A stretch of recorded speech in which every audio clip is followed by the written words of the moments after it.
오늘 저는 본문의 말씀을 가지고 인생의 순리란 제목의 말씀 함께 나누기 원합니다.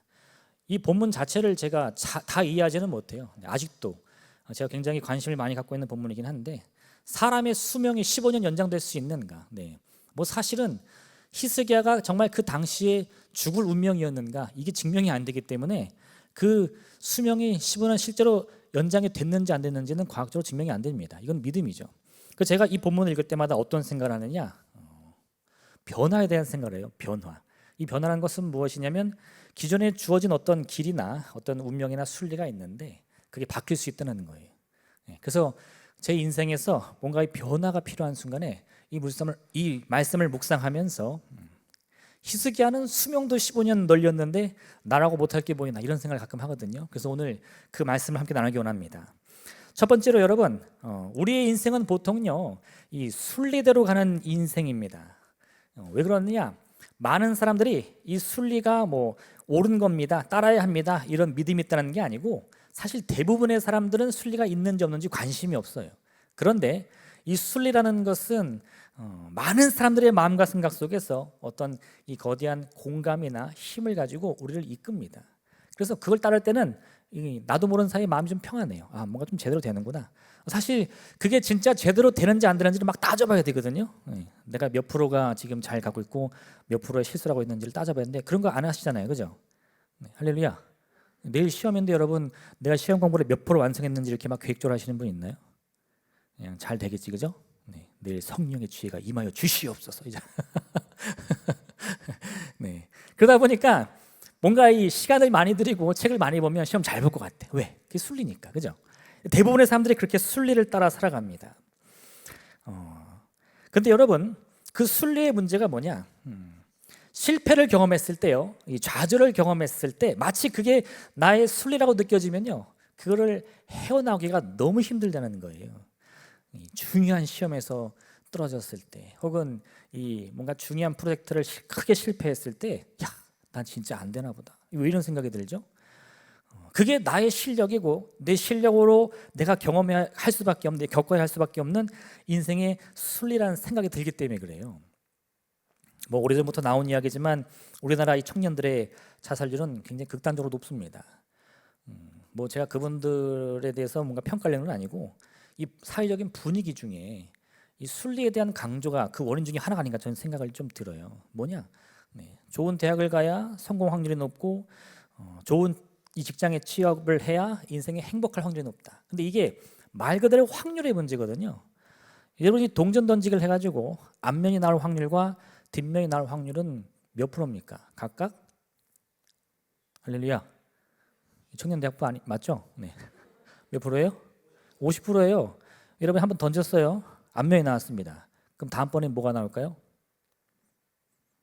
모르죠. 확률에 따라서는 뒷면이 나올 확률이 높다고 생각하는데 아니에요. 두 번째 던졌을 때도 반반입니다. 앞면이 나올 확률도 절반이고 뒷면이 나올 확률도 절반이에요. 10번 연속으로 앞면이 나와도 사실 누가 뭐라고 할 수가 없어요. 야, 이거 확률이 틀린 거 아니야? 이 동전은 앞면만 있는 거 아니야? 말할 수 없어요. 실제로 우리가 성공을 위해서 치러야 할 많은 관문들이 있는데, 그걸 하나하나 극복할 때마다 많은 이 인생의 선배들이 네 인생 잘 될 거야, 확률적으로 말해줄 수는 있겠지만요, 제가 말한 거는 그 확률이라는 것은 정말 말 그대로 확률이지 보증은 아닙니다. 순리도 아니고 정해진 운명도 아니에요. 잘 될 수도 있고 안 될 수도 있죠. 반대로 말하면 실패한 사람, 절망을 맞은 사람들도 그 절망에서 헤어나올 수도 있고 헤어나지 못할 수도 있어요. 확률의 문제지 정해진 순리는 아닙니다. 여러분, 우리가 스스로 절망감을 느낄 때는 왜 그런 마음이 들죠? 그 정해진 나의 운명을 바꿀 수 없다는 느낌이 들어서 그래요.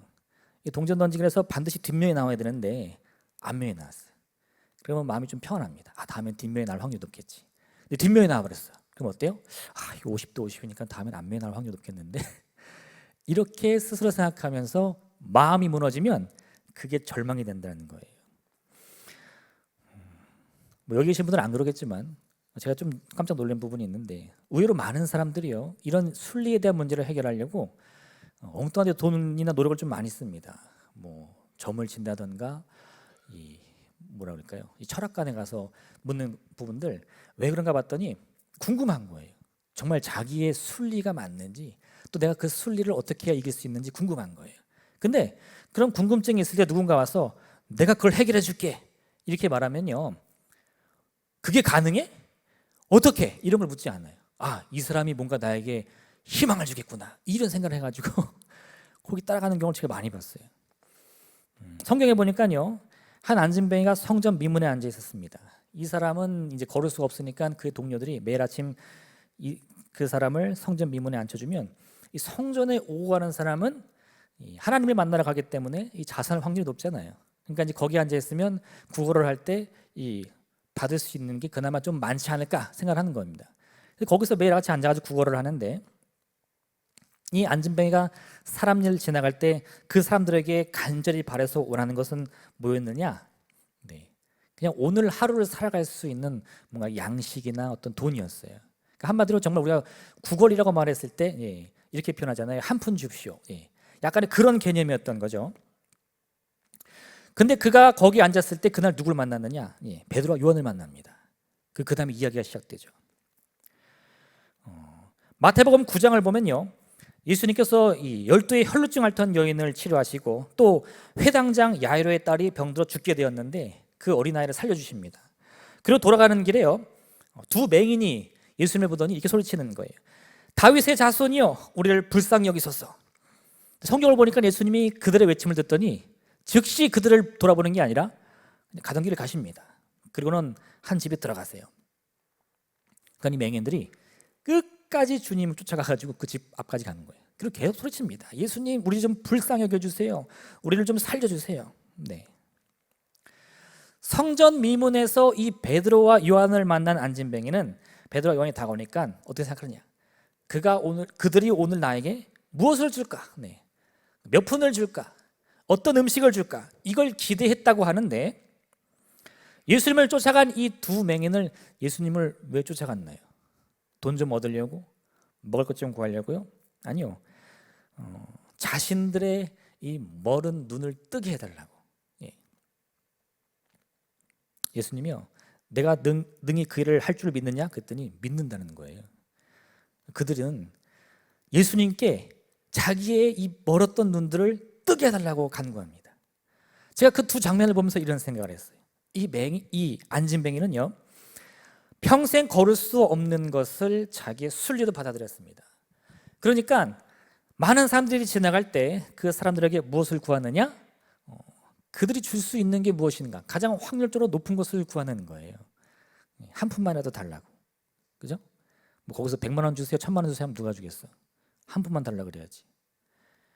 근데 이 맹인들은요, 어떤 생각을 했냐면, 나사렛 예수라는 사람이 있는데 그의 소문을 들어보니까 능히 우리 눈도 뜨게 하지 않을까, 이 생각을 하는 거예요. 이게 뭐죠? 나는 맹인으로 태어나가지고 앞을 보지 못하는 것이 내 인생의 순리인데 그게 바뀔 수 있다는 생각을 한 거예요. 저 사람의 도움을 받으면 내 운명이 바뀌지 않을까, 그 생각을 하는 거예요. 그리고 그 꿈을 가지고요, 예수님의 이름을 부르짖는 겁니다. 다윗의 자손 예수여, 우리를 불쌍히 여기소서. 그리고 그 나사렛 예수가 자기들을 무시하고 지나가니까 어떻게 해요? 끝까지 쫓아가야죠. 왜? 나의 이 변화되는 운명은 저 사람이 아니면 바꿀 수가 없으니까 라고 믿었기 때문에 그런 거예요. 놀라운 것은요, 이 맹인들은 당연히 눈을 뜨게 되었고, 또 이 베드로와 요한에 대해서 기대감이 없던 이 거린조차 사실은 이 베드로에 의해서 그 다리를 치료받고 다시 일어나게 됩니다. 그들은 모두 다 주어진 순리를 벗어나게 됐어요. 우리가 예수를 믿는다는 것은 우리에게 어떤 의미로 다가오고 있습니까? 제가 오늘 이 말씀 좀 전하고 싶은데, 여러분, 예수님을 내가 그리스도로 고백한다는 것은 여러분 각자에게 어떤 의미냐? 뭐 많은 의미가 있겠지만요, 오늘 이거 하나만 꼭 알고 들어왔으면 좋겠는데요, 예수를 믿는다는 것은 우리에게 주어진 운명을 바꾼다는 거예요. 예수님을 알지 못했던 순리가 있습니다. 그때 내가 살아갔던 순리가 있어요. 뭐 저는 모태신앙인데요 하겠지만, 여러분 사실 그렇지 않아요. 저는 이 세상에 모태신앙은 존재하지 않는다고 봐요. 태어날 때부터 교회 다니는 사람도요, 어느 순간 예수님을 만나는 그 시기가 있어요. 그게 진짜 신앙생활의 시작이에요. 그때부터 신앙 연수를 계산해야지 저는 모태신앙입니다. 그 사람 평생 예수 못 믿어요. 여러분이 직접 만나야 돼. 근데 그러면 예수님을 몰랐던 시기, 예수님을 뭐 알긴 알았지만 온전히 예수님을 의지하지 못했던 시기가 있었을 거고, 어느 순간 갑자기 막 예수님이 아니고서 안 된다는 생각이 들 때가 있어요. 내가 정말 예수님이 그리스도인 것이 막 믿어지는 순간이 있어. 그 순간 뭐가 달라도 달라야 되잖아요. 뭐가 달라야 될까요? 운명이 바뀌어야 된다 이겁니다. 단적으로 표현하면 맹인이라면 눈을 떠야 되고요, 안진뱅이라면 다시 일어서야 된다 이거예요. 오늘 여러분이 이 자리에 오신 것은요, 그 이유 때문입니다. 다른 게 아니에요. 여기서 한 푼 줍쇼 하려고 오신 게 아니에요. 여기서 여러분들이 얻어야 될 것은 내가 지금 평생 뭔가 나에게 주어진 운명이라고 여겨지는 것들, 그 끈을 끊기 위해서 오는 거예요. 완전히 새로워진 삶을 바라보면서 꿈꾸기 위해서. 그래서 여러분, 두 번째, 특히 여러분이 젊은이니까 제가 이 말씀을 꼭 드리고 싶은데, 순리에 도전하세요. 그것이 운명이라고 여겨지더라도요, 도전하세요. 제가 몇 가지만 예를 들어보면요, 이 미국의 유명한 기업들 그 창업 이야기를 제가 예전에 한번 본 적이 있는데, 우리가 잘 아는 이 아마존의 창업자 제프 베조스는 본래 억대 연봉자였다 그러더라고요. 금융회사에서 이미 1년에 수억이 넘는 돈을 받는 사람이었어요. 근데 그가 1990년도에 몇 가지 보고서를 검토하다가 보니까 인터넷에 대한 이 보고서가 있었는데, 이 미국에서 인터넷 사용을 하는 이 인구의 증가 속도가 너무 기하급수적인 겁니다. 뭐 10%, 20%, 100%가 아니라 한 해에 2,300%가 이렇게 쭉 증가하는 그래프를 봤어요. 그걸 보니까요, 이 베조스의 마음속에 어떤 생각이 들었냐? 이미 뭐 억대 연봉이면 평생 먹고 살만 하잖아요. 그런 게 아니라 세상을 바꿀 수도 있겠다 이 생각을 한 거예요. 그래서 그가 바로 회사에 사표를 내고 이 작은 온라인 서점을 창업했는데, 그게 아마존이었어요. 오늘날 아마존 제가 알아보니까 시가총액이 2,000조가 넘습니다. 할렐루야. 청년들 꿈이 커. 2,000조 뭐 그럴 수도 있죠, 그죠? 네. 최근에 미국에서 가장 뜨는 기업이 뭐냐? 그럼 대부분 아마 테슬라를 말할 것 같아요. 이 테슬라의 창업자 일론 머스크는요, 원래 이 테슬라를 창업하려고 했던 사람이 아니에요. 원래 이 사람은 화성 가고 싶은 사람이에요. 그래서 로켓 회사를 창업합니다. 로켓. 그걸 팔아서 돈을 벌어서 화성 가고 싶었는데, 화성을 가려니까 이 인류의 삶을 좀 바꾸고 싶은 꿈도 함께 있었는데, 이 전기차에 대한 비전을 듣더니 전기차가 함께 이 자기가 화성에 가고 싶은 그 비전과 잘 맞물린다는 걸 느꼈어요. 화성 연료의 사용을 줄이면 우리가 이 지구에서 살아갈 수 있는 날수를 더 늘릴 수 있겠구나 이 생각을 하는 거예요. 그래가지고 테슬라를 한 게 아니라 그 테슬라라는 회사에 자기 돈을 넣어서 투자를 합니다. 근데 그 당시 이 테슬라를 이끌던 CEO가 별로 수완이 없었나 봐요. 계속 망하는 거예요. 가만히 보니까 회사가 부도나게 생겼어요. 그래가지고 그때 고민을 합니다. 사람들이 뭐라 그랬냐? 그 투자금 다 포기하고 그 당시 이 스페이스 X라는 로켓 회사는 그래도 가망성이 있었거든요. 나사랑 계약하면 막 계약도 따내고 할 수 있었으니까 테슬라 깔끔히 포기하고 스페이스 X에 올인해라 이란 거예요. 근데 이 일론 머스크가 테슬라의 실패를 예상하면서도 그 회사를 끌어안기로 결정합니다. 왜 그러냐고 물어보니까 내가 실패하더라도 다른 누군가가 그 뒤를 이을 것을 믿었기 때문이래요. 근데 그 반대가 됐어요. 테슬라가 너무 커가지고 지금은 뭐 전 세계 자동차 회사들을 다 합친 것보다 더 비싸다 그러더라고. 이런 이야기를 보면 어떤 생각이 드느냐? 그들도 자신들에게 주어진 운명이 있다는 것은 어느 정도 인정했어요. 내가 이렇게 살아갈 운명인가 보다. 근데 다른 것은 뭐냐면, 그 운명을 인정해서 멈춘 게 아니라 그 운명은 인정하지만 그게 고정불변은 아니라는 거예요.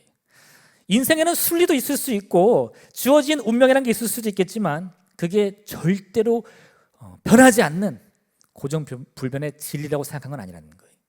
내가 온 힘을 들여서 내 인생을 걸고 도전하면 그걸 바꿀 수 있는 가능성이 있지 않을까. 거기서부터 시작한 겁니다.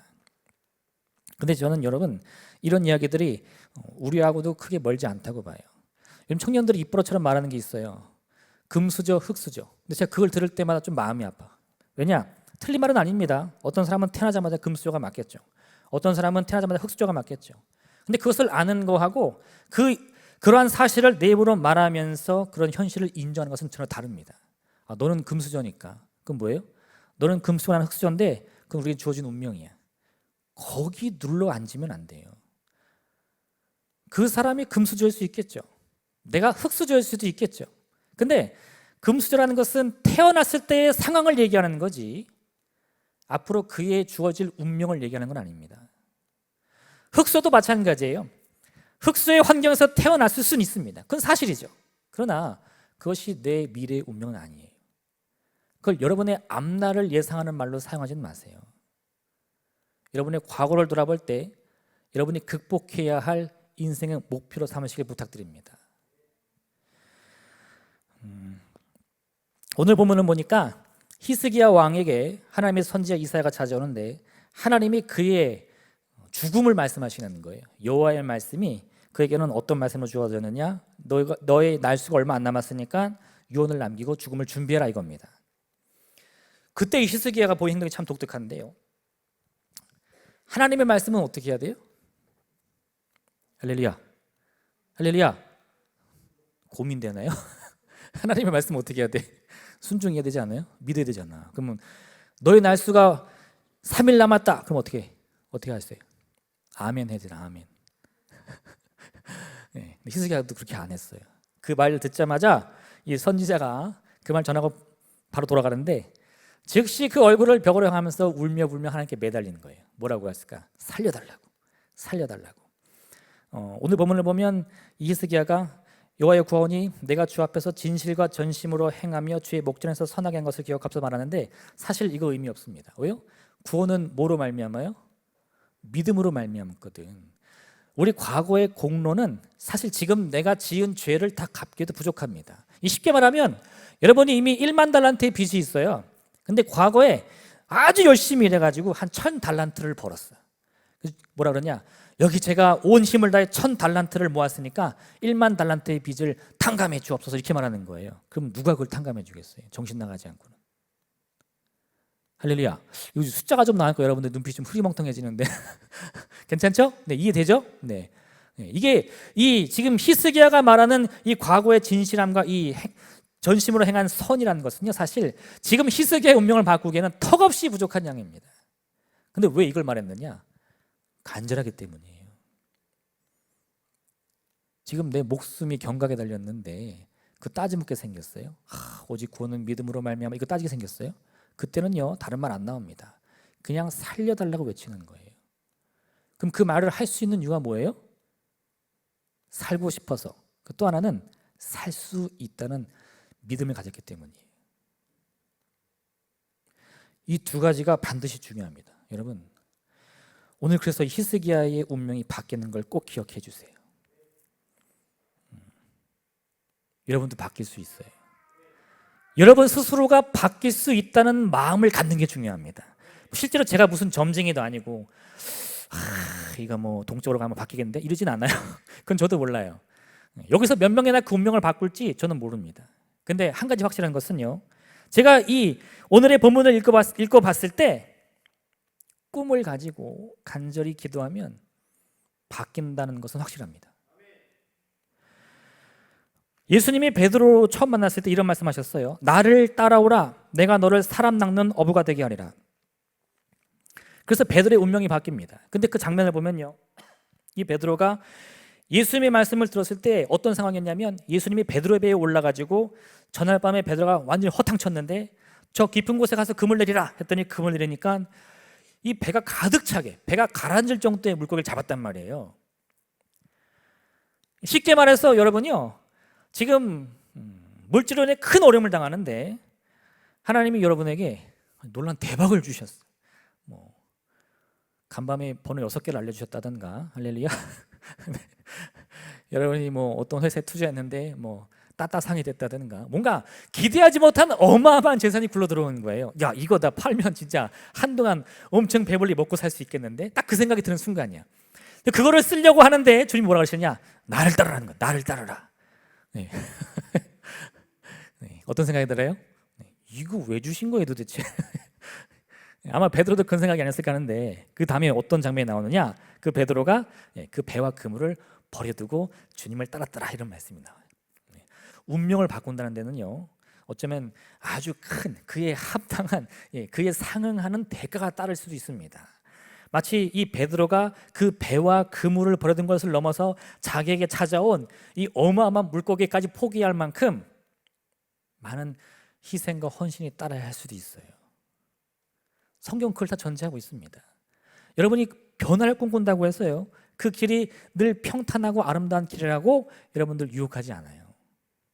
때로는 그 길을 고난의 길로, 십자가의 길로 설명하기도 합니다. 근데 확실한 건 뭐냐? 그 길을 가면 결국은 변한다는 거예요.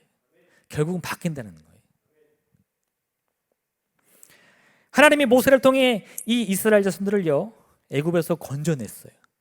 홍해를 갈라주시고 그들을 쫓아오던 애굽의 병사들을 다 이 홍해의 물로 수장시키시고 광야의 길 걷게 하십니다. 근데 그 광야의 길이 만만치 않은 거예요. 얼마나 만만치 않은지 그들이 입버릇처럼 말하던 말이 있었는데, 이스라엘 자손이 그들에게 이르되 우리가 애굽 땅에서 고기 가마 곁에 앉아 있던 때와 떡을 배불리 먹던 때에 여호와의 손에 죽었더라면 좋았을 것을 너희가 이 광야로 우리를 인도해내어 이 온 회중이 줄여 죽게 하는도다. 네, 이 말을 계속 반복합니다.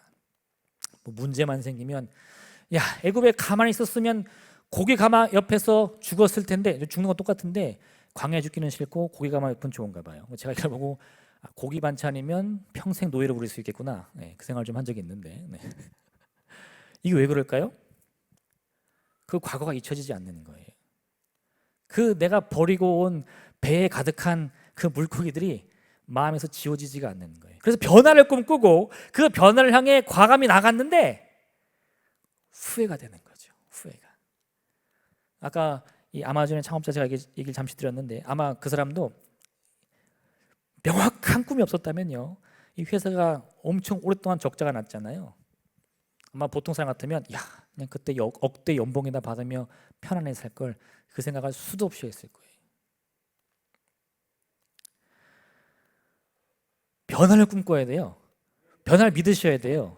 근데 여러분, 그 변화를 감당할 각오가 되셨습니까? 그게 함께 가셔야 돼요. 그러면 이 변화는 단지 환상이 아니라 반드시 여러분의 미래가 될 줄로 믿습니다. 마지막 세 번째, 여러분, 제가 꼭 이 말 전하고 싶은데, 이게 뭐냐? 그러면 우리가 어떤 변화를 향해 나가야 되느냐? 네. 히스기야의 생명이 15년 연장됐어요. 근데 저는 사실 여기서 궁금한 점이 하나 있습니다. 왜 하나님이 하필 이 히스기야의 생명을 15년 연장해 주었을까? 그 답은 사실 몰라요. 왜냐? 우리가 히스기야의 인물을 잘 모르니까. 성경이 말해주지 않는 건 우린 잘 모르거든요. 근데 제가 생각이 들 건데, 만약에 여기서 누군가가 지금 이 순간에 죽음이 코앞에 닥쳤는데 하나님이 그의 간구를 들으시고 그 수명을 15년 연장해 주신다면, 저는 그 사람에게 이렇게 말하고 싶어요. 선하게 사십시오. 수명을 살리는 일을 하십시오. 왜냐? 성경에 많은 할렐루야. 네. 성경에 많은 말씀들이 있다 보니까 이런 말씀들이 눈에 들어왔어요. 시편 37편 3절입니다.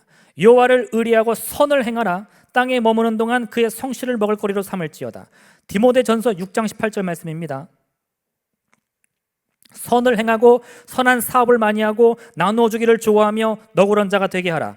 베드로전서 3장 11절 말씀. 악에서 떠나 선을 행하고 화평을 구하며 그것을 따르라. 요한삼서 1장 11절. 사랑하는 자여, 악한 것을 본받지 말고 선한 것을 본받으라. 선을 행하는 자는 하나님께 속하고 악을 행하는 자는 하나님을 배웁지 못하였느니라. 여러분, 지금 여러분들이 주어지는 인생이 그냥 그저 흥미가 없어서 또는 재미가 없어서 혹은 실증이 나서 운명의 변화를 꿈꾸서는 안 됩니다. 제가 지금 그거 말하는 게 아니에요. 그냥 무작정 바꾸라는 게 아닙니다. 여러분의 인생을 바꿔야 돼요. 변화를 꿈꿔야 됩니다. 근데 어떤 변화를 꿈꿔야 되느냐? 어떤 인생을 살기를 작정해야 되느냐? 선한 삶을 위해 힘을 쓰셔야 돼요. 그리고 그 선한 삶이라는 것을 한마디로 정해 본다면요, 저는 이렇게 말하고 싶은데, 여러분을 통해 다른 사람이 유익을 얻어야 됩니다. 할렐루야. 이게 중요해요. 지금 여러분이 살아서 숨쉬는 그 과정을 통해 나의 형제든 나의 가족이든 아니면 나랑 전혀 관계없는 사람이든 누군가는 함께 유익을 얻을 수 있어야 돼요. 그게 선한 삶이에요. 만약 이 히스기야가요, 그 주어진 15년을 정말 이런 삶을 통해서 많은 이들을 위해서 헌신하며 살았다. 그럼 하나님이 그의 15년 연장한 거 참 보람되지 않겠습니까? 근데 반대로 이 히스기야가 목숨 구하더니 폭정을 하면서 독재를 한다. 그러면 하나님이 무슨 이유로 그의 수명을 15년 연장해 준 겁니까? 여러분의 삶을 바꾸기 원하신다면요, 이러한 선한 꿈을 함께 꾸어주시길 부탁드립니다. 여기 계신 분들, 지금은 우리들로 세상을 바꿀 수 있을까? 우리가 바뀐다고 해서 세상이 변할까 생각할지 모르겠지만요, 저는 가능하다고 봐요. 왜? 변화는 아주 작은 것부터 시작하면 되는 거지, 꼭 반드시 준비된 힘과 능력만이 변화를 이끄는 건 아니기 때문에 그렇습니다. 팀 쿡은 애플의 창업자 이 스티브 잡스가 세상을 떠난 다음에 지난 2011년부터 애플의 CEO로 일했습니다. 그가 이제 CEO를 한 지 10년이 좀 넘었는데, 처음에 제가 그 사람을 보는 시각은 이런 거였어요. 야, 진짜 장사 잘한다. 네. 이 팀 쿡이 애플 맡은 다음에 성장률이 쭉쭉 올라가면서 지금은 감히 누구도 넘볼 수 없는 세계 최고의 기업이 됐죠. 근데 최근에 이 팀 쿡에 대한 기사를 몇 개 읽어봤는데 제가 좀 오해한 부분이 있더라고요. 이 팀 쿡이요, 이 기자들과 인터뷰를 할 때 이 경영 철학에 대한 질문하면 이런 대답을 많이 했어요. 저의 사명은 이 세상을 제가 왔을 때보다 더 나은 곳으로 만들어 놓고 세상을 떠나는 것입니다. 네. 저는 그 사람의 꿈이 애플을 세계 최고의 기업으로 만드는 거라고 생각했어요. 근데 그게 아니고 이 사람의 꿈은 더 나은 세상을 위해 노력하는 게 꿈이래요. 만약 그 사람의 말이 진심인 것을 우리가 인정한다면요, 이 애플이라는 회사는 더 나은 세상을 위해 달려가다 보니까 세계 최고 기업이 된 케이스입니다. 지난 2017년 이 팀 쿡이 MIT 그 공과대학에서 졸업 연수한 적이 있는데 이런 말을 또 했어요. 애플은 환경의 보존은 물론 장애를 가진 사람들을 위한 접근성 향상 기능 개발과 같이 투자 수익률을 고려하지 않은 많은 일들을 하고 있습니다. 또한 그런 일들을 계속해 나갈 것인데, 왜냐하면 그것은 옳은 일이기 때문입니다. 만약 여러분들이 그런 애플의 가치를 받아들일 수 없다면 애플에 투자해서는 안 됩니다. 이게 그 투자자들이 들으면 기분이 어떻겠어요? 여러분, 선의 목적이라는 것은요, 선 그 자체여야 합니다. 여러분이 그와 같은 신념을 무엇보다 가장 우선시하려고 하는 용기만 있다면요, 여러분 한 사람의 변화로 능히 세상을 바꿀 수 있다고 저는 믿습니다. 여러분, 이와 같은 꿈을 꼭 가져주세요. 여러분의 인생 아직 창창합니다. 몇 번의 성공이나 몇 번의 실패로 그 운명이 결정되지 않아요. 설령 결정됐다 하더라도 앞으로 바꿀 수 있는 기회는 무궁무진하게 많습니다. 중요한 건 뭐냐? 여러분 스스로가 바꿀 수 있다고 믿어야 돼요. 또 하나, 그 변화에 대한 방향을 확고히 가지셔야 됩니다. 제가 이걸 성경적으로 좀 풀고 싶은데, 창세기 12장 말씀에 하나님이 아브라함에 대해서 이런 축복을 주십니다. 내가 너로 큰 민족을 이루고 내게 복을 주어 내 이름을 창대하게 하리니 너는 복이 될지라. 너를 축복하는 자에게는 내가 복을 내리고 너를 저주하는 자에게 내가 저주하리니 땅의 모든 족속이 너로 말미암아 복을 얻을 것이라. 하나님이 처음부터 이스라엘을 부르신 목적이 어디 있느냐? 여기 있습니다. 내가 너만 사랑하겠다, 너만 구원하겠다 이런 거 아니었어요. 내가 너에게 먼저 복을 줄 건데 그로 말미암아 온 세상의 모든 민족이 너 때문에 복을 받아야 돼, 이거였어요. 그게 꺾이면 어떻게 되죠? 이스라엘 민족을 택하신 하나님의 계획이 틀어지는 거예요. 하나님이 여러분의 운명을 바꿔주시고 여러분에게 복을 주실 줄로 믿습니다. 그럼 그 목적은 어디 있어야 되죠? 여러분들로 말미암아 세상이 유익을 얻어야 되는 거예요. 그게 이루어지면요, 오늘 이 창세기 12장 2절과 3절의 말씀이 여러분의 삶에 응답된 것을 믿으시기를 바랍니다. 하나님은 여러분을 부르십니다. 여러분에게 반드시 복 주실 것입니다. 그리고 저는 그 하나님의 축복이 조금도 낭비되지 않고 이 세상을 변화시키는 하나님의 계획에 함께 쓰임받는 위대한 믿음의 도구가 되기를 소망합니다. 이 시간 함께 기도하기 원합니다. 시간이 많이 지났지만 우리 함께 기도하겠어요. 여러분, 오늘 말씀 기억하시면서 이런 꿈을 함께 품어주시길 부탁드려요. 여러분, 우리 인생 반드시 바뀔 수 있습니다. 무엇이든 좋아요. 지금 용기가 안 생긴다면요, 작은 것부터라도 시작하세요. 그걸로 꼭 끊임없이 기도하세요. 그리고 그 훈련이 된다면요, 조금 더 나아가서 오늘 제가 말씀드린 것, 여러분의 삶을 세상의 변화를 위해서 또 세상의 유익을 위해서 꿈꿔주세요. 여러분의 이 인생으로 말미암아 여러분도 행복하고 우리 하나님도 행복할 수 있도록 주여, 우리 인생을 그 같은 믿음의 도구로 사용하여 주시고 우리를 통해 세상을 변화시켜 주시옵소서. 이 어둠이 물러가고 그리스도의 빛이 이 땅을 비추게 하여 주옵소서. 우리 주님의 이름 세모를 간절히 기도하겠습니다. 주여,